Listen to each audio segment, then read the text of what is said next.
السلام علیکم میرے پیارے بھائیوں اور بہنوں، جب ہمارا سفر آخرت طے ہے تو ہمیں زیب نہیں دیتا کہ ایسی جگہ سے دل لگائیں جو ہمارا مستقل ٹھکانہ نہیں ہے۔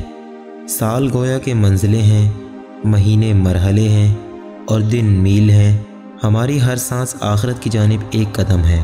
نافرمانیاں ڈاکو ہیں، جنت نفع ہے اور جہنم نقصان ہے۔ آئیے جان لیتے ہیں انسان کے 6 سفر۔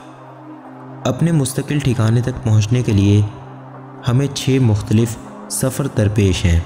پہلا سفر مٹی سے خمیر بننے تک، دوسرا سفر پیٹ سے رحم تک، تیسرا سفر رحم سے زمین کی پیٹھ پر آنے تک، چوتھا سفر سطح زمین سے قبر تک، پانچواں سفر قبر سے میدان محشر تک، چھٹا سفر میدان محشر سے جائے رہائش تک جو جنت ہوگی یا پھر جہنم۔ ہم نے نصف راستہ تو طے کر لیا، مگر مشکل ترین سفر ابھی باقی ہے۔ اے رنج و الم میں چیخنے چلانے والے، ہیلا بازی دوسروں کے لیے رہنے دے، فائدے میں رہے گا۔ تو راحت و آرام میں اضافہ چاہتا ہے اور گزشتہ عبرتناک باتوں کو بھول رہا ہے، اگر تو اللہ عز و جل کی بارگاہ میں رجوع کرتا تو وہ جلد ہی تیرے مصائب و آلام دور فرما دیتا۔